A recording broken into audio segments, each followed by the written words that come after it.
Welcome in, y'all. Welcome to your boy TT the Truckers channel. If you're new here, thank you for coming in. Hopefully, you enjoy the content that we discuss on this platform here, and hopefully, you will subscribe. If not, hate to see that you're not here for future references, but okay, at least stop then to listen to what I had to say today. So, just like the video, okay? Now, um, I'm gonna talk a little bit about personal conveyance here for you fellas. This and you ladies and gentlemen, let me say that. That are in these trucks and don't understand um, how to completely operate your personal conveyance. Um, Now, I'm gonna just give you the fundamentals of personal conveyance. However, you also have to go by your company policies on personal conveyance as well. Because some companies they handle their personal conveyance a little more stricter than what the FMCSA rule is. Okay, now I do not work for the FMCSA. I'm not a DOT officer, and I am not your safety coordinator. Okay, so just remember that. So I'm just giving you the basic fundamentals of personal conveyance. So, guys, this is how personal conveyance pretty much works by the FMCSA. And then give you a little background on how some companies operate their personal conveyance as well. Um, but typically, personal conveyance is only to be used for personal use. If you got a load on you, behind you, or whatever, you're typically not allowed to use personal conveyance. You cannot advance the load. So let's say you are loaded and you are running out of hours, right? And you're trying to find a truck stop because you got to pull over and stop and do a 10 before you continue on to where you got to go. So I'm going to use, let's say, I'm going to use my route for an example here. I go from Atlanta to Miami, right? So let's say I'm running out of time before I get to Miami and I'm going down 75 South and I go to the first truck stop, no truck parking. The first rest area, no truck parking. And now I got the PC to somewhere where I can park that I'm still going south towards Miami. You can do that. Park, do your 10. However, after your 10 is up, you got to go back to where you started, but you're going to go back on PC, your PC back to where you went on PC at, and then go off PC pre-trip and continue on. That's how it works. That's how PC works if you are heading towards your delivery location and you're trying to find parking and you got a PC somewhere to a truck stop because you're out of hours. When your 10 hours is up, you're going to go back on PC to where you started from and then continue on. Okay? If you have to take your truck to the shop, to the truck wash, guess what? That is not PC. That is work related. You are to be on duty going to the shop or to wash your truck. The only thing that's considered PC is when you're going home after you have dropped your load off and you're going home, or you are going shopping for yourself. Let's say you drop your load off in Atlanta and you want to go to Walmart. You can PC to Walmart. You can PC to Kroger's after you've dropped your load off and then PC back to the truck stop. Okay?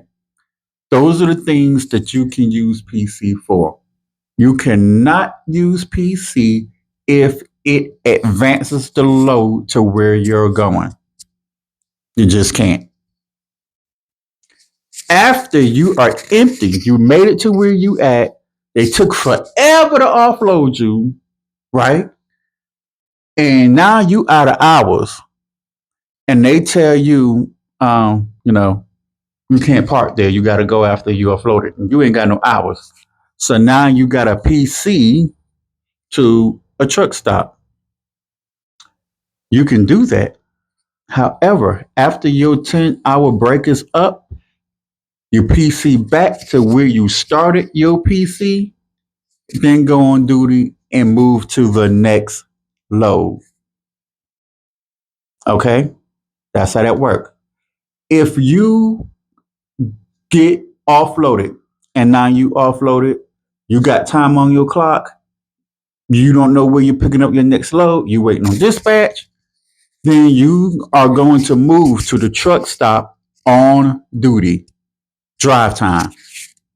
When you get to that truck stop, then you go off duty. But you cannot get offloaded and then PC to a truck stop just because you offloaded. You have to go to the truck stop on duty. On duty, drive, move. That's how you do it.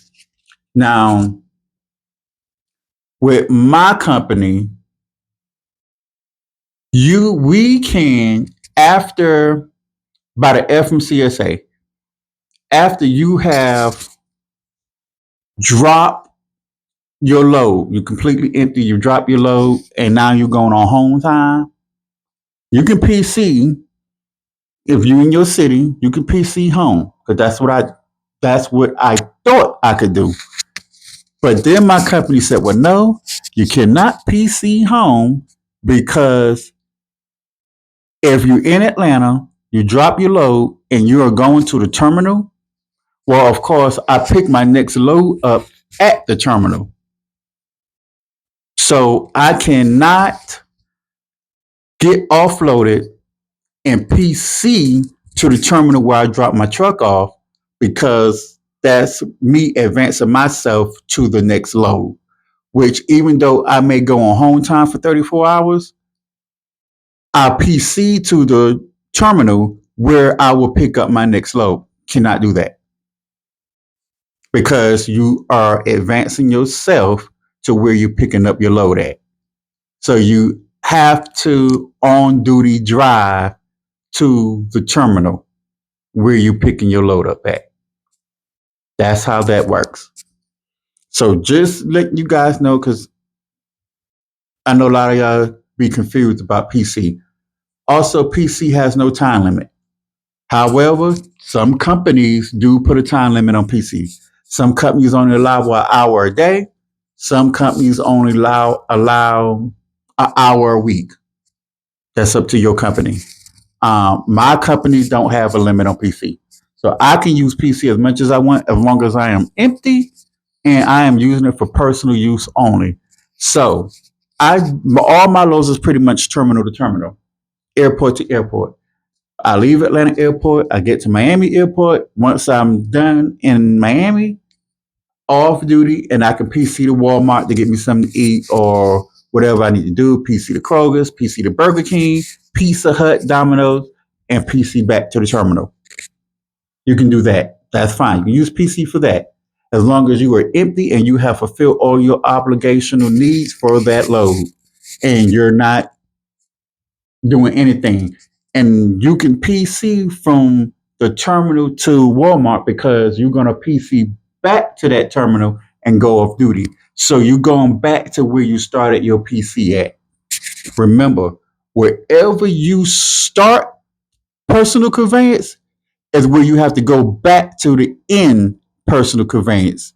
No matter where you at, wherever you stop personal conveyance is where you have to go back to end personal conveyance. Okay? That is the rule on personal conveyance. Your company might do it a little more strict per the FMCSA. Please clarify that with your safety coordinator. But this is just me giving you the basics of personal conveyance, especially for you new drivers or drivers that, don't quite understand how personal conveyance work. Well, now you know. Okay? So that is it for now. I will see you guys later. And again, if you like what you hear, you want more content like this, go on ahead, hit that like button, subscribe, leave me a comment in the comment section. Tell me how you're using your personal conveyance. Tell me if you need more information on personal conveyance. I can always direct you to where you need to go. Tell me if you are a new driver. Comment that in the comment section below. And as always, please share the video. Share it as well. But go ahead and subscribe to your boy's channel. It's all positive here, okay? Peace.